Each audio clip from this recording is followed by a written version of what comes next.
Good morning, everyone. My name is Chris, and I'm a Bitcoiners Anonymous. Hi, Chris. Well, not that anonymous, actually, which might be difficult.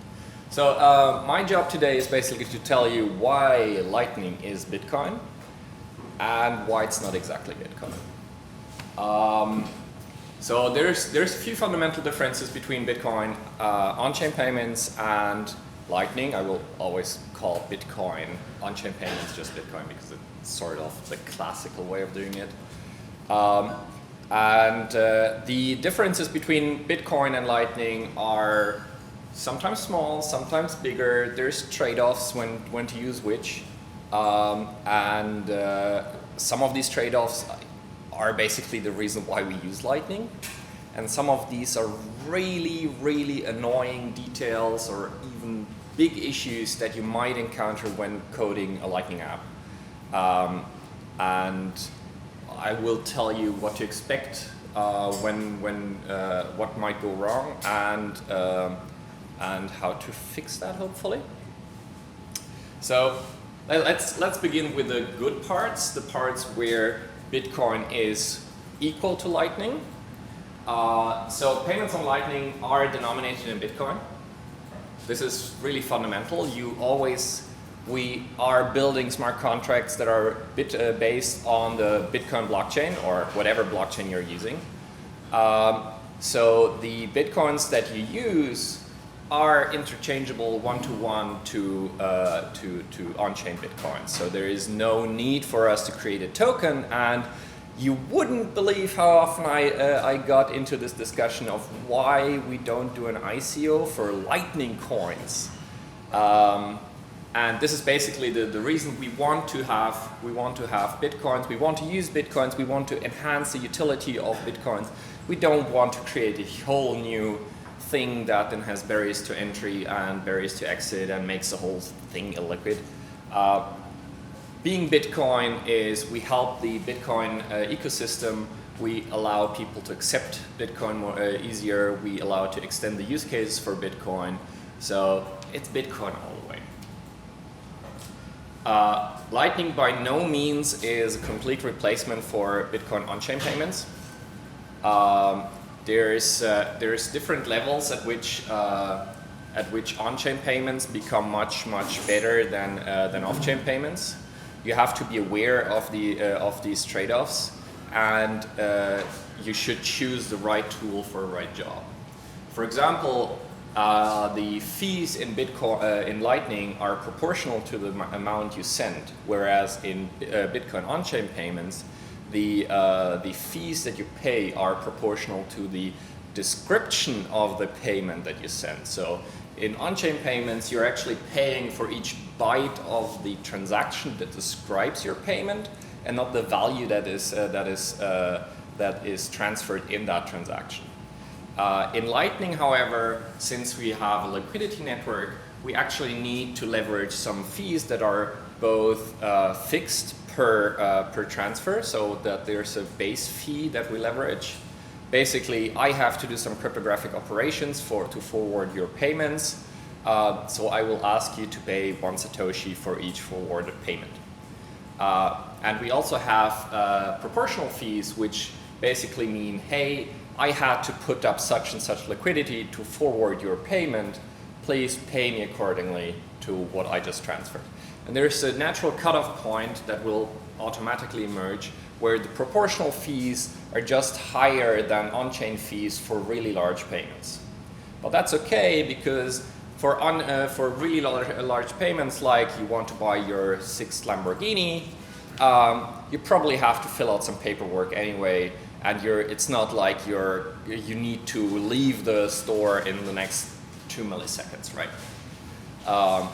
So be aware of this trade-off. Sometimes on-chain payments might be what you're looking for, and sometimes Lightning is the right decision to do. So this is about Bitcoin and Lightning being equals. Where does Lightning actually beat on-chain payments? This is basically what we're looking for, right? These are payments that are more private in that we don't have all of our individual transactions be reflected on the blockchain forever. The blockchain can no longer be data mined because what is on the blockchain are aggregates of multiple, maybe millions of individual payments. So picking out that one trace, the one coffee that I buy every day might get really hard for people just looking at the blockchain. We also have, in the interactive process of forwarding payments, we don't have many privacy issues because we do use the onion routing to obfuscate the origin and the final destination of our payment. It's not perfect, but it's a lot better than just leaving a trace on the blockchain forever. It's more scalable. Well, if instead of talking to the entire world to perform a transfer, I just talk to my peers directly and we have one-to-one communication for all of these payments, that's got to be more efficient, right? And as I said, the on-chain footprint can be really tiny compared to the amount of payments that go through a channel. Now that's not always the case. There might be cases where a channel is used for one payment and then it's closed again. But we're working on tooling that should allow you to pick decent routes for all of your channels, to pick decent peers so that you get the most of the most utility out of your channels. Speaking of fees, we have fewer fees, of course. That's great for you, I hope. Well, that's, as I said, only true for a certain size of payments. At some point, the market will decide on where this cutoff point is, where on-chain transactions are more are better with respect to off-chain payments. We do have real-time payments. I mean, that's what probably most of the new use cases come down to. We actually have this real-time interaction where I can go to a cashier, just tap my phone on the point of sale, and my phone blips once and I can leave the shop. I don't have to sit around and wait for my payments to complete. It also gives the certainty to the vendor that payment actually arrived. And as some of you, somebody yesterday mentioned, the pay-per-call system allows you to actually have this real-time interaction even with automated systems in which you pay for an API call. You can pay for streaming of live data, though the streaming payments aren't actually aren't working just yet. One thing that Bitcoin always struggled with is a cohesive invoice format. So the invoices are really flexible, and I didn't like them initially because I was like, yeah, that's too much standardization. We're protocol devs. We shouldn't be talking about how to expose this stuff to users. But I've heard so many people that were actually really happy about the invoicing stuff and its expressiveness and its ease of use that I've come around. The interesting part is that if an invoice can't be paid, we actually have a method of falling back on chain. The invoice contains a number of extra data. It has a description field. It can point to external resources, like if you have a PDF that is a human legible invoice. It can commit to the hash of that human readable invoice. And like some of you heard yesterday, we also have hints about which channels do have enough capacity incoming to the recipient, so we can actually give hints to which channels might be a good choice to talk to. So this is all the good stuff, and now comes the bad part. I'll be bashing Lightning quite a lot here, and I think we need to be honest about the trade-offs that we have here. Now these are trade-offs that are not going to be fixed, and we don't know and we don't have a good solution for. So this is what you'll actually have to deal with indefinitely. I'll also have a set which is temporary and we can fix. Okay. So first of all, how do we allocate funds? Fund allocation to channels is a hard problem. We basically have to foresee the future and say, hey, in a week's time, I will be talking to this guy, and I'd like to have a channel with him open. And as predictions always go, they turn out to be completely bullshit. So what we try to do is basically encourage people to actually open channels at random to create as cohesive as possible of a network. And so if we have a network in which everybody is well connected to everybody else, we can actually route payments rather well, as compared to everybody's connected to Starbucks, and Starbucks is this island, and to talk to Walmart I have to open new channels. So if you can, try to create bridges between these systems, but I also think that these bridges will automatically emerge once we have a working fee market, simply because it will be a positive thing for people to earn some fees on the side. Maybe not as a form of income, but to offset your own use of Lightning.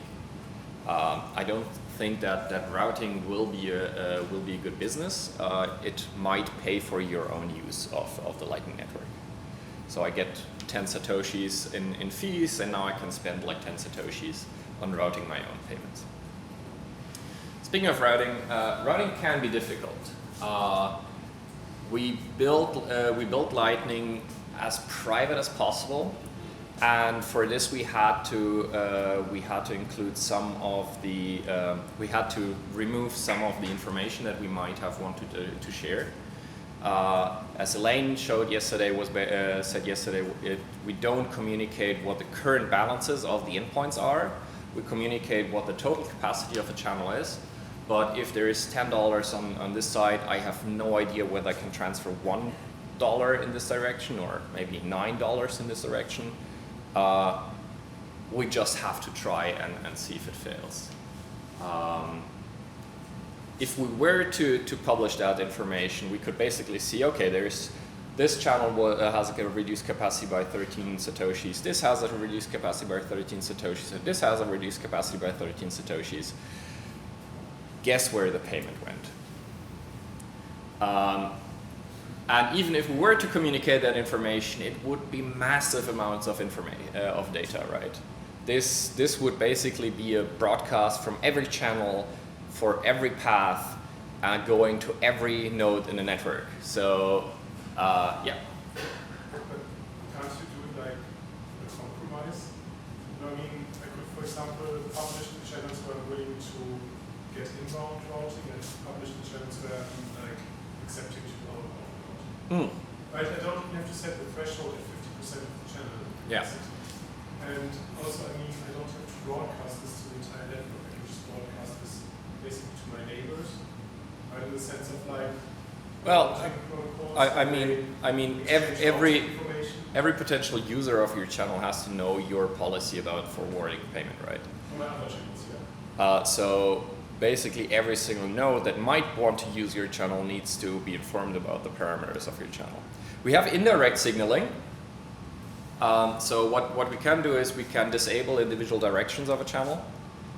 We can set fees to basically infinity, so people don't use that channel, and we can set fees to 0 to basically say, hey, if you use this channel, it's free.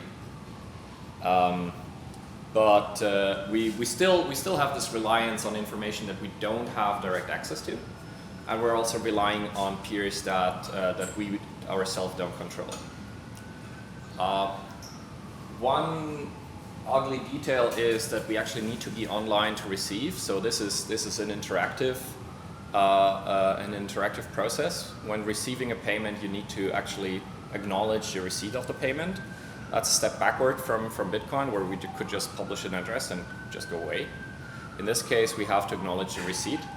And it also means that our funds are in hot wallets. So be sure not to keep your college funds in Lightning channels. Don't keep your pension in Lightning channels.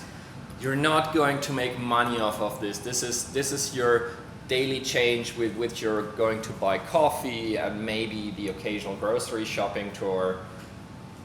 Don't put your life savings in this. I've been hit a few times in my time with Bitcoin for considerable amounts. Do not keep your funds in hot wallets. Just don't. And exchanges are count as hot wallets as well, by the way.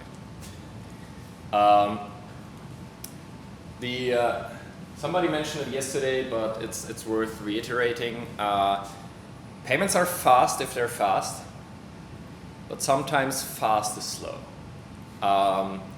So if there is a channel that is non-responsive after it has added the HTLC, so it basically said, hey, yeah, I'm going to forward this. He forwards this, or doesn't, and then he disappears. There's no way for us to say, hey, will this resolve? Will this actually be paid? Or might this come back and we need to retry? So sometimes payment will get stuck. And these stuck payments are even slower than on-chip payments because they have timeouts attached. So whenever this happens, try to make it such that you try to make a refund. So somebody sent you a payment. He's saying, "Hey, I don't know if that worked or not." What you can do is basically you can send them a payment back for the same payment hash, such that if the payment succeeded, they can get the payment back. If the payment did not succeed, they cannot get the payment back. It's still going to be slow and funds will be locked up, but it allows you to have a retry immediately without having this. Now, we don't support refunds automatically just yet, or I don't think any of the clients actually has the facilities to do so, but it is always nice to say, hey, you had trouble paying me. If this payment goes through, I will refund you, no problem. Just try a different route.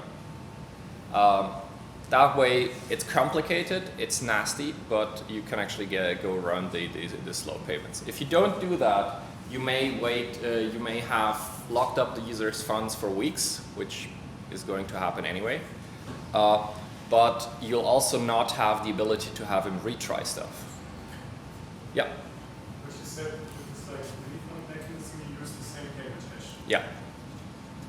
Isn't that like insecure in the sense that if I want to pay you on a certain route using a payment hash, and you make it invoice with the same payment hash, there's a note in between that can Yeah. I mean, it's So if the return path is not disjoint, then that's indeed a problem. But that's going to be solved with Schnorr, hopefully. So we have payment decorrelation stuff in the works that will allow us to give these refunds.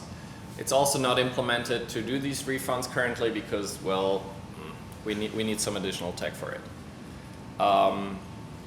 So currently, you have to wait. But once we have implemented them, do refunds. Yeah.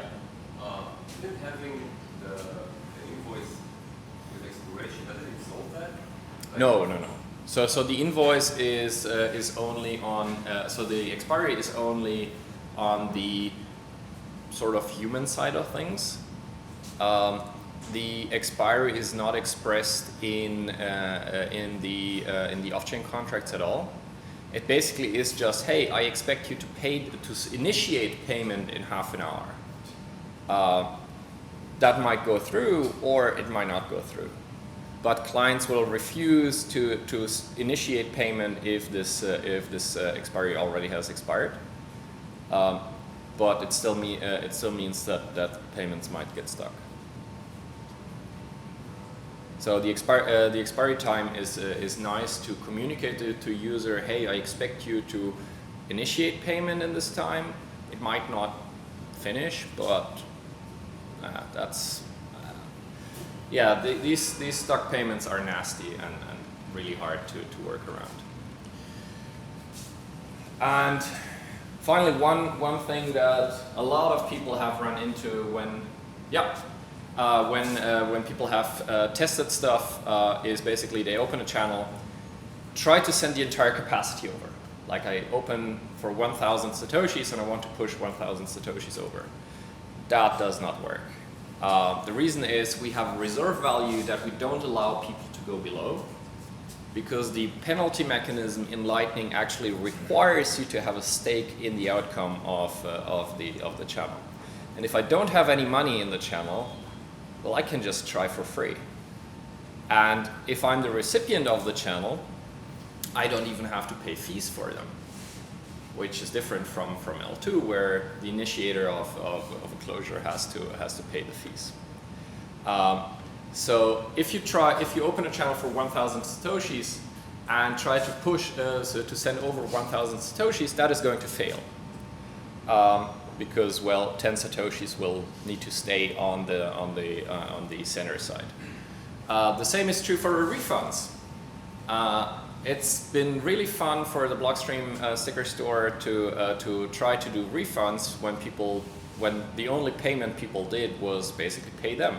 So I have 1,000 Satoshis on my channel. I use 100 of them to pay the Lightning store. It doesn't work. I want my money back, but I can only push 90 Satoshis back because Blockstream is now forced to, or the receiving side is now forced to keep above 1% of the channel capacity. Try to explain that to users. It's a really nasty detail that has hurt quite a lot of people before, and it's kind of hard to work around this. Okay, so yeah. Another question with that context. Don't payments have to have like an inherent mining fee for the case where you do need to send the payment on chain? Because otherwise, I mean, if you look at the end of 2017, then payments can actually take weeks, which Yes. actually exceeds the time limit. Yeah. So the fees in the settlement transactions for Lightning channels are always paid by the funder currently, because it's easy. We're sure that they have funds in the channel. If they have spent it all, they still have the reserve to pay fees. And we make sure that these fees stay above a level at which both sides of the channel are comfortable with. Comfortable with meaning that I'm sure that I could confirm this transaction in a matter of 2 hours to maybe a day. If that's not the case, we will close the channel just to sort of bail out in time for the transaction fees to be high enough. And that's currently the reason why we close like 90% of our channels, is because one guy says, hey, my fee estimate is like 1,000 Satoshis per byte, and the other one says, you're crazy, it's like 10,000. So if we disagree on fees, we might actually bail out even if not needed. We're working on smoothing those fee estimates just to be sure that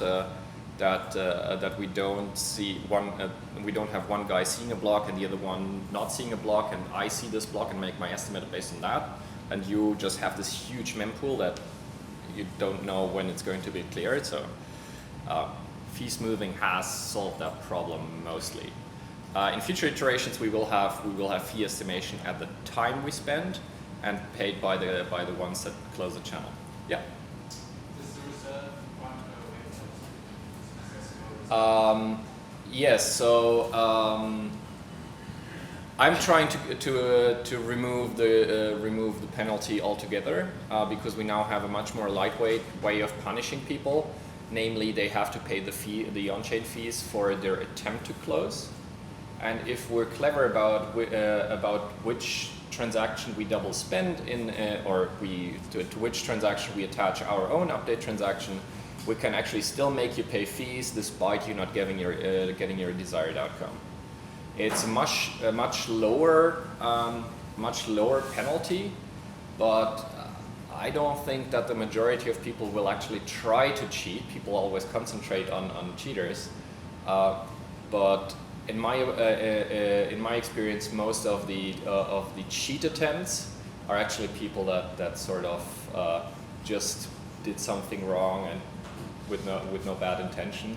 So I think that paying a fee as a penalty is much nicer, but still gets the end result of, yeah, you don't try that.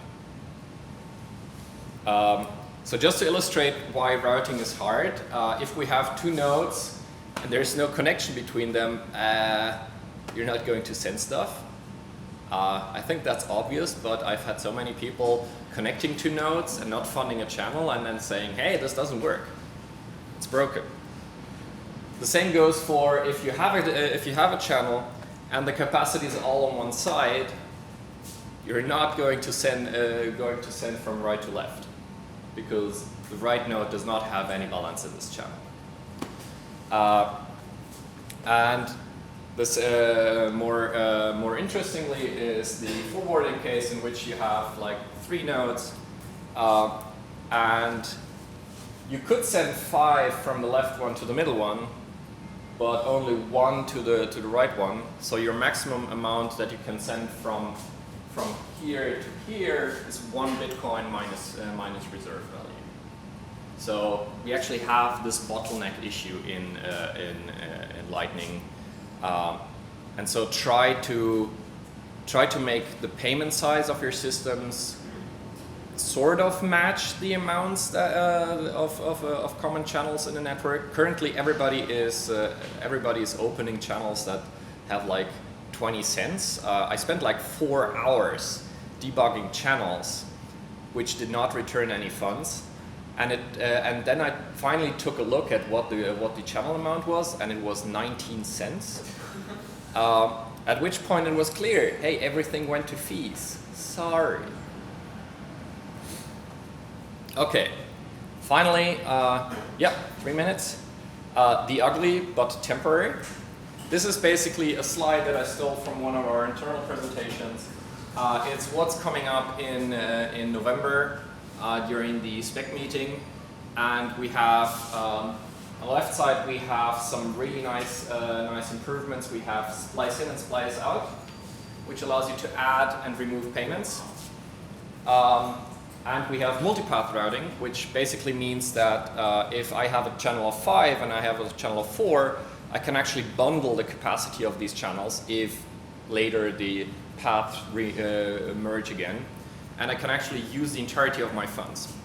What this allows you to do is basically have a wallet that is really nice, because it shows you one balance and it shows you what happened to that balance over time.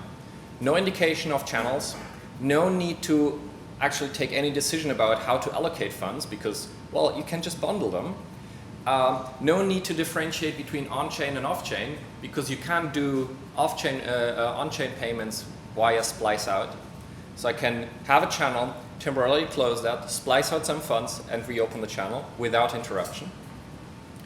And what might be interesting for you is we can have spontaneous and stream payments. So those are payments that are not bound to an invoice. That means that I can pay per second for all the stuff that for my bandwidth. But it also means that I can do donations, which René has a cool video about how to do it anyway, currently, but they won't get notified currently that they got a payment. We have payment decorrelation, which basically hides the connection between individual hops of the payment. So if you are twice in a route, you won't be able to say, hey, this belongs to the same payment.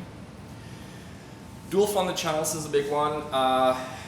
When you want to receive payments, it's always hard currently, because, well, and you open the channel, you're the only one that has balance, so you have to push out some funds before you're able to receive. Having both parties add funds to the channel solves that sort of, if you can convince the other guy to commit funds to your channel. Fee hooks, we will do away with the fee changes and the fee rate estimates, such that we can actually have the that we can actually push the fee rate estimation to the point where we need it, and hopefully avoid having channels close over them. Watchtower protocol, I guess most of you have heard this. We can outsource the punishment of a misbehaving node to some third party. We're still unclear on how to reward them for their services, but If it's your peers that are watching your other peers, that might be a bit of a tit for tat, just to keep yourself secure. And what I'm looking forward is that we might want to forward Bitcoin information on the Lightning Network, such that you yourself get notified whenever a channel is open, whenever a channel is closed, and also get the associated information such as the Merkle proof that shows you, hey, this actually happened on chain, or look, there's this channel closing, maybe you don't want to use that in future. And instead of having to use Bitcoin D as your only source of truth to the Bitcoin network, you can actually have this push mechanism that allows that. Yep. Spontaneous payments. So they enable payments without invoice, right? They do not solve the problem of needing to have funds being locked in front of you. Yes. Yeah, it basically is just a way for you to advertise your node on your website and get donations. Basically, that's a use case. You're not getting a receipt in that case. Whereas streamed payments would allow you to issue an invoice once, say, hey, I'd like to have a payment every 5 seconds from you for such and such an amount, and I will give you a receipt for every single one of them. So you can actually prove that you paid. Yeah. Without issuing an invoice per. Yeah. Basically have a repeatable invoice. Yeah. And it does not have any overhead with additional fee or something. It will have additional fields in the invoice. Fees. Well, you pay per transfer. So you basically have the base fee, which is leveraged each time, but that should be minute anyway. Yep. Two questions on this. First of all, about like autopilot features, because I mean they would help shape the topology of the network. Yes. So and it would be good if the autopilots like talk to each other to some degree. well, you are the expert on autopilots. Not the expert. And it's definitely something that we want to look into. I'm a bit skeptic about having autopilots communicate, because as soon as they communicate, you sort of trust what they're saying. Otherwise, you could do away with the communication altogether. So I'd like to explore, first of all, having autopilots that are based on local information only, or verifiable information only, and only then extend that to have them communicate among themselves. Second question.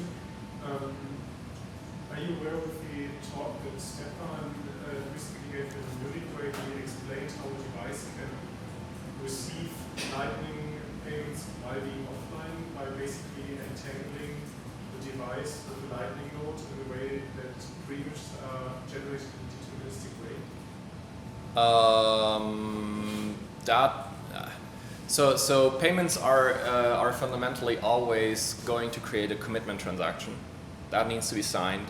So the idea is you have your Lightning node somewhere, but you have like endpoints, like vending machines that accept the Lightning payment that don't need to be online. They don't have the funds.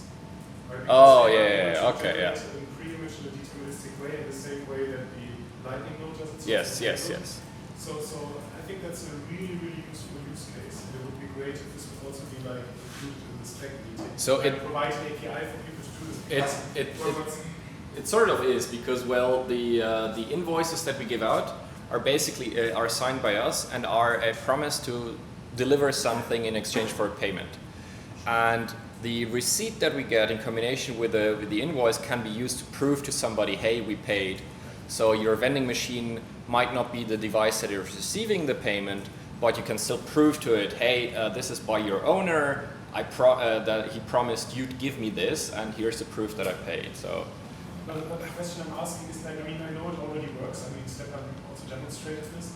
But the question I'm asking is like, do you plan to provide an API basically for people to set up their like 10,000 Coca-Cola vending machines? Because then of course you need to have like you need to have a mechanism for entangling them with your Lightning node. I think this would be really useful to be on a protocol level kind of. Oh yeah, I mean we can definitely do that, but it would need to be described in a way that we can actually put it down in a spec.